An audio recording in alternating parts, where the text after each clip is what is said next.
नमस्कार, मेरा नाम है सोनिया शर्मा और मैं होस्ट हूँ आपके पसंदीदा शो ये जो है ज़िंदगी की। आज हम वॉइस ऑफ इंडिया में आप सबका बहुत बहुत स्वागत करते हैं।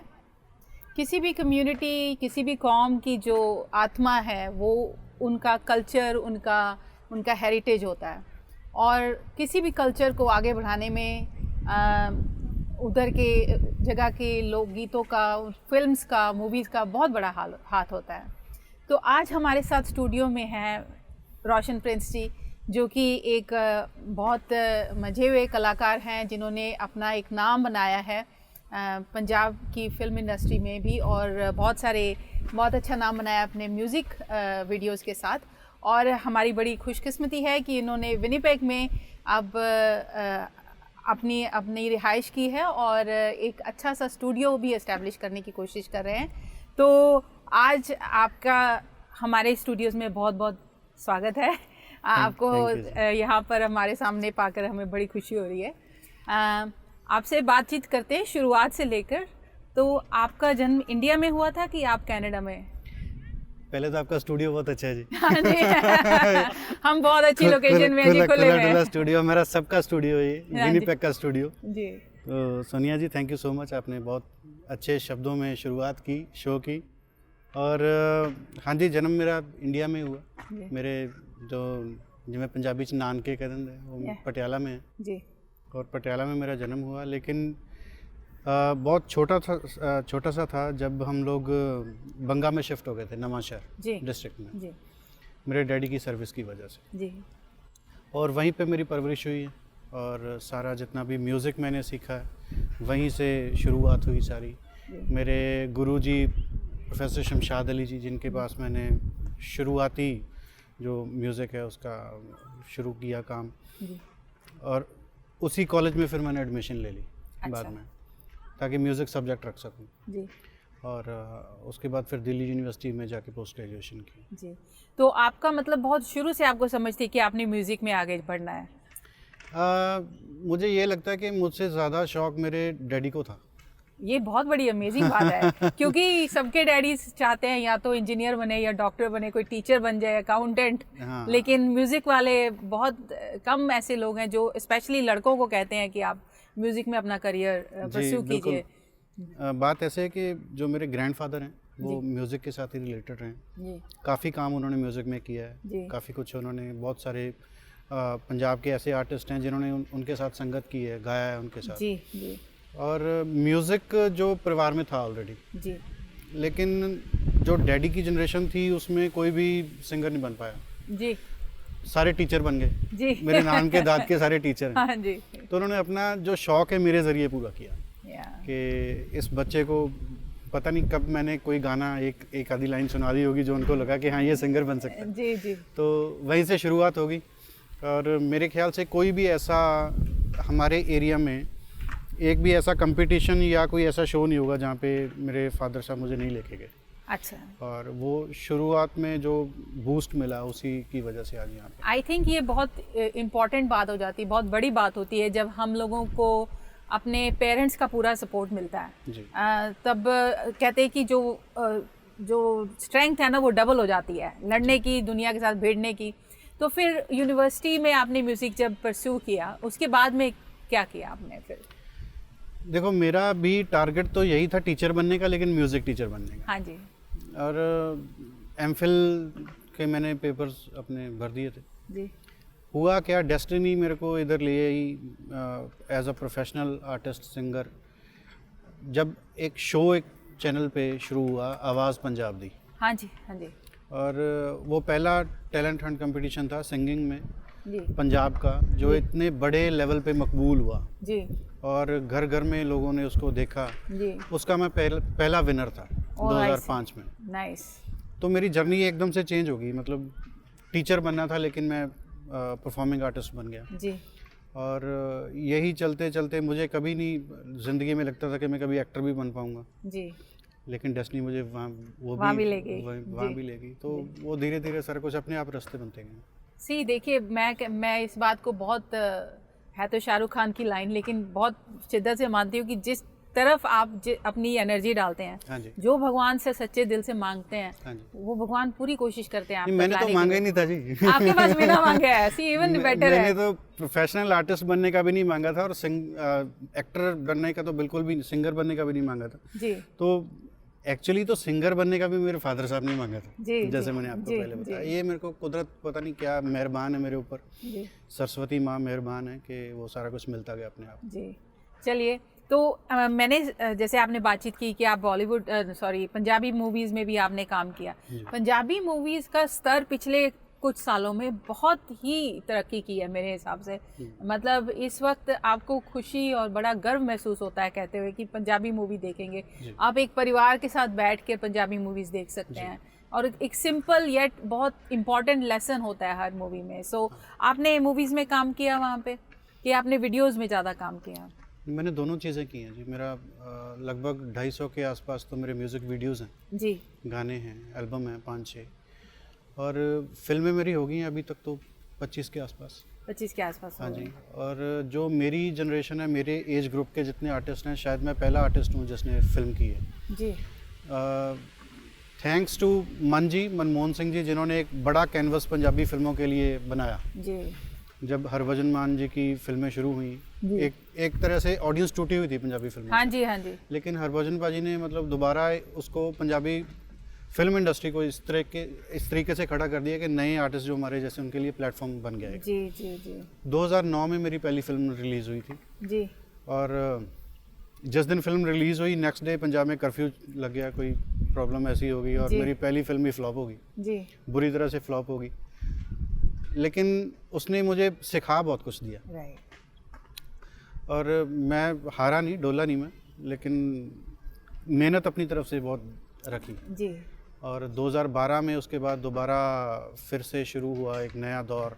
सिर्फ फिर फिल्म मुझे मिली जिसमें गाना था वो मेरी लुकते मर्दी सी में उसे लगते मर्दे, उससे मेरा दोबारा एक जर्नी, बड़ी जर्नी शुरू हुई। जी। और फिर देखते देखते अभी आप देख लो 8 साल में 24 फिल्में हो गई। सो नाइस, कितनी बढ़िया आपकी वेरी इंस्पिरेशनल स्टोरी है। क्योंकि देखिए, इंसान वही है जो गिर के गिरा नहीं रह जाता है, गिर के दोबारा खड़ा होता है। आपके पास सपोर्ट थी, लेकिन अपने शेयर की स्ट्रगल सबको करनी पड़ती है। हाँ। जैसे कि आपने कहा कि आपकी पहली मूवी फेल हुई, लेकिन फेलियर से आपने ज़्यादा सीखा, राइट? ऐसा है कि ये जो हमारी लाइन है ना, इसमें अगर आपको बॉटम लाइन भी दिख जाए और सब कुछ ऊपर तक आप देख लेते हो, फिर आप डोलते नहीं जी किसी चीज़ को लेके, आप फंसी नहीं होते हो कि मुझे ऐसा ही बनना है, ऐसा ही करना है। जी जी जी।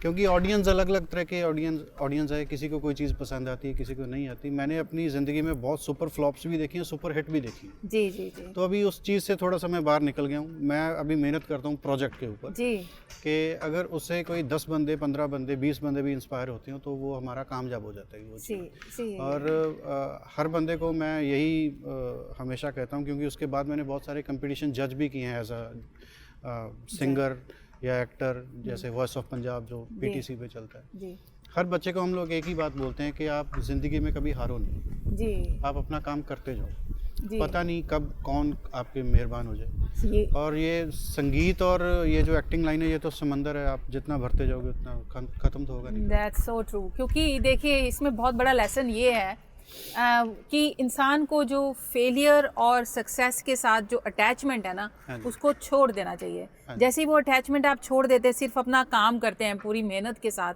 तो आपको एक तो वो काम करने की जर्नी में इंजॉय आप करते हैं, at the same time success जो है वो सेकेंडरी होने की वजह से काम खुल के कर सकते हैं, ओपन माइंडेडली कर सकते हैं, एंड देन डर नहीं रहता फेलियर का, हाँ जी। राइट?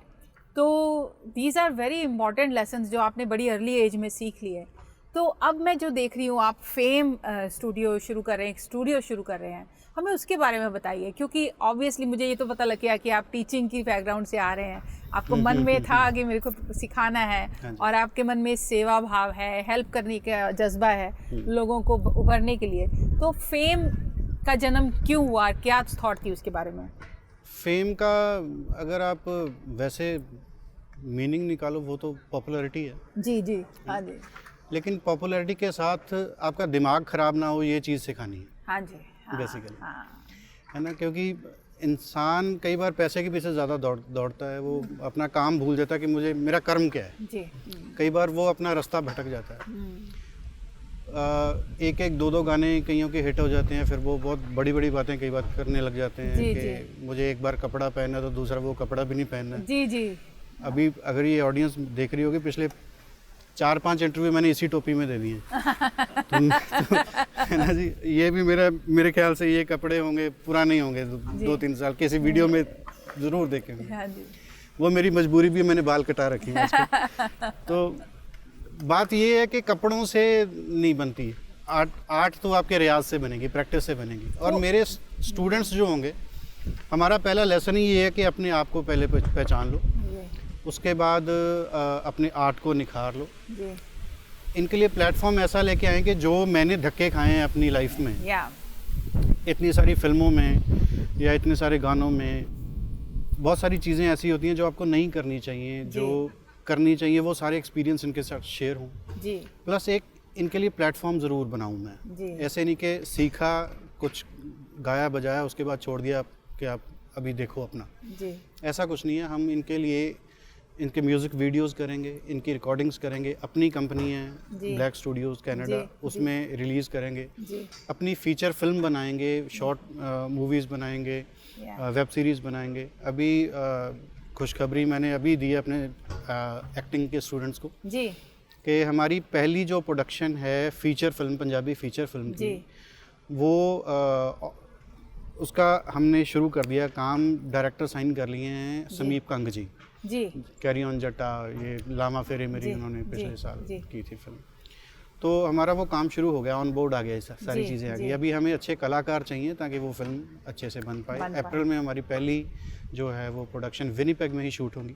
क्या बात, पहली पंजाबी फिल्म है शायद विनीपेग में शूट हो रही है। Very nice. और वर्ल्ड वाइड उसको हम लोग सितंबर में फिर करेंगे release. That sounds very exciting, क्योंकि ना सिर्फ आप विनीपेग के लोगों के लिए एक बहुत अच्छी खुशखबरी है, बल्कि आसपास के लोगों को भी पता लगेगा कि एक अच्छे लेवल का स्टूडियो यहाँ पर खुला है जहाँ पर वो सीख सकते हैं। ना सिर्फ सभी आर्ट्स हैं, आई थिंक सभी आर्ट फॉर्म सिखा रहे हैं आप। इसमें इंस्ट्रूमेंटल है जिसमें आप पियानो वगैरह सीख सकते हो, गिटार सीख सकते हो, हारमोनियम सीख सकते हो। लेकिन हमारी तवज्जो है कि अगर कोई वोकल वाला बंदा है तो उसको वोकल पे ही कंसंट्रेट करवाया जाए।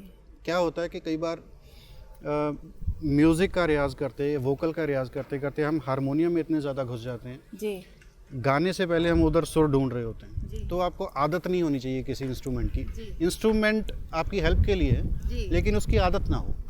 इस तरीके से हम लोग स्टूडेंट्स को ट्रेन करेंगे कि कहीं भी कभी भी परफॉर्म करना पड़े, किसी ऑडिटोरियम में करना पड़े, ओपन एरिया में करना पड़े, जैसे अभी हम लोग बैठे हैं यहाँ पे गाना पड़े या स्टूडियो में गाना हो, तो हर चीज़ का अपना एक रंग होता है। तो वो कैसे परफॉर्म करना, वो चीज़ें प्लस अपने जो एक्टर्स हैं खुद के हम लोग रेडी करेंगे अपनी फिल्म के लिए। तो वो सारा कुछ प्लान है। वोकल अलग है, इंस्ट्रूमेंटल अलग है, एक्टिंग अलग है। वेरी नाइस, बड़ी खुशी हो रही है। सो इसमें आप लोग फुल टाइम होंगे ये कोर्सेज के, शौकिया भी लोग कर सकते हैं? अभी भगवान ने जो सारी तरफ कोविड कर दिए, अब तो फुल टाइम ही है। हाँ जी, हाँ जी, हाँ जी। और मैं चाहता हूँ कि इतने अच्छे आर्टिस्ट मुझे यहाँ विनीपेग से मिले, मुझे जाने का दोबारा हो ही नहीं है ना। कि मेरे को देखो अपनी फिल्में तो मैं करनी ही करनी है जी, तो क्यों ना मैं विनीपेग में प्लान कर लूँ, जी जी, इनके साथ प्लान कर लूँ। कुछ एक्टर्स, कोई भी छोटा बड़ा नहीं है, अगर इतना टैलेंट यहाँ पे मिल गया मुझे तो मुझे जाने की ज़रूरत नहीं है इंडिया में। डायरेक्टर वहाँ से आ सकते हैं, क्रू वहाँ से आ सकता है, एक्टर्स यहीं के रहेंगे जी। तो अभी फ़िलहाल हम लोग कर रहे हैं 5 घंटे एवरीडे जी। उसके बाद जैसे जैसे स्टूडेंट्स आगे आएंगे फिर उसको बढ़ाते जाएंगे। ठीक है, ठीक है। तो आपका कब से शुरू हो रहा है ये? 8 सितंबर मेरे मम्मी जी का बर्थडे है जी। अच्छा जी। उसी दिन हम पहला, क्योंकि मेरा पहला गाना भी मुझे मेरी माँ ने सिखाया था जी। तो मैं अगर आज कुछ हूँ तो ऑब्वियसली पेरेंट्स, सबके पेरेंट्स बड़े प्यारे होते हैं। लेकिन मुझे पहली बार अगर किसी ने हल्लाशेरी दी थी ना मेरे यहाँ पे ऐसे मार के, बेटा तू गाया कर, तो वो मेरी मम्मी थी।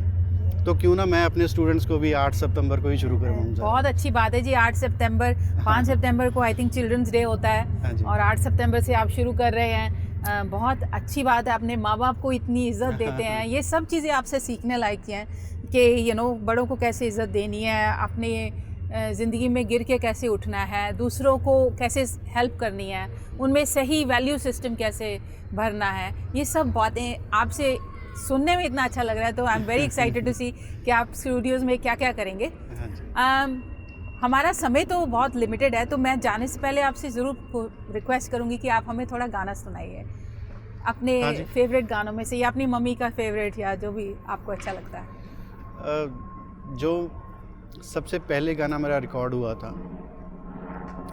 वो था जे चंद चो चाननी मुक जावे, सागर चो पानी सुक जावे, हर दिल दी धड़कन रुक जावे, तां हो सकदा तैनू भुल जावां। कि दुनिया so nice. दियां जिन्नियां इम्पॉसिबल चीज़ें हाँ जी। अगर वो हो जाएं हाँ। तब एक आशिक बोलता है अपने महबूब को, तब हो सकता है मैं तुम्हें भूल जाऊं, अदरवाइज नहीं भूलूंगा नहीं। तो जितना प्यार मुझे ऑडियंस ने दिया है हमेशा मेरी फिल्मों को, गानों को, तो ये गाना मैं इन्हीं के लिए इनको डेडिकेट करता हूँ। श्योर, आप पहला गाइए। गाना। हाँ जी। हे ला ला ला ला,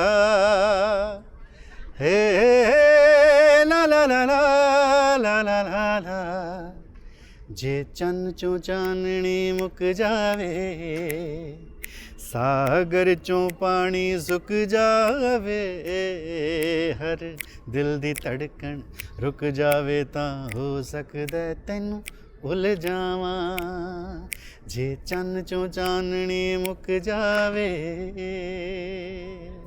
आपकी ना सिर्फ आवाज़ अच्छी है मगर जो एक्सप्रेशन है वो मन से आता है। सो नाइस, बहुत अच्छा लगा। एक और सुनाइए प्लीज। एक और सुनाऊं? हाँ जी। इसी रंग में सुनाऊं? इसी रंग में सुनाइए, किसी रंग में भी सुनाइए। इसी रंग में सुनाता हूँ जी। मैं अभी आपने एक बोला, मैं 3 सुनाऊंगा। जरूर।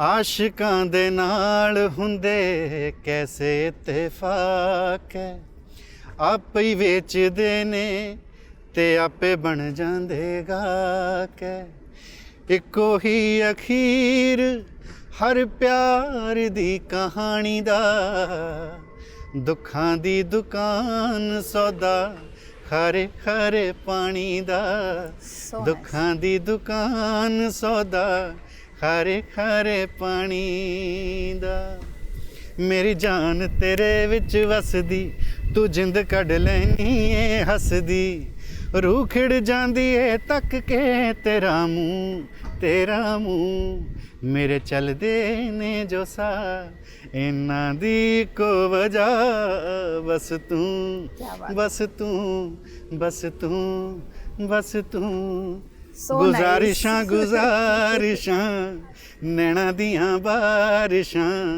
कहंदियां ने छड़ के ना जा, हौली हौली जिंदगी चों कढ के भावें सानू दिल विचों कढ के ना जा। अभी आप ये भी वादा कर लो कि मतलब दोबारा भी बुलाओगे, दिल चो कट नहीं दोगे इस इंटरव्यू के बाद। नहीं, ऐसा नहीं। इतना अच्छा आप गा रहे हो, इसीलिए मैंने तीसरा गाना यही गाया था। नहीं, आपने इतना अच्छा गाना गाया है, मैं तो बैठ के सुन सकती। गाना अलग बात है, लेकिन पोएट्री बहुत अच्छी है, लफ्ज़ बहुत अच्छे हैं जहाँ से भी आपने लिए, और आपका एक्सप्रेशन एकदम कमाल है। So thank you so much, आपने अपना कीमती समय हमारे लिए निकाला। वॉइस ऑफ इंडिया के लिए मेरी तरफ से बहुत शुभकामनाएं जी, और बहुत अच्छा प्लेटफॉर्म आप लोग लेके आ रहे हो। अच्छे गानों को प्रमोट कीजिएगा जी ज़रूर, अच्छे आर्टिस्टों को प्रमोट कीजिएगा, और अच्छी अच्छी चीज़ें, नई नई चीज़ें हमारे बच्चों को ज़रूरत है जी। तो जी। वो चीज़ें आप सारी टीम को, सहगल साहब, आप सबको बहुत बहुत मुबारक। Thank you ji, thank you very much. हमारा ये शो करने का जो मकसद ही ये था कि जो एक स्टीरियोटिपिकल थिंकिंग है कि बच्चे एक ही पर्टिकुलर लाइन में जाएं, वो हट के माँ बाप का मन थोड़ा खुला हो और वो अपने बच्चों को अलाउ करें आर्ट फॉर्म्स को परस्यू करने के लिए भी, और हर तरह के प्रोफेशन को परस्यू करने के लिए। तो थैंक यू सो मच, आप आए, आपको आपने अपना टाइम निकाला, हमारा बहुत सौभाग्य है। Thank you very much and all the best. Thank you ji.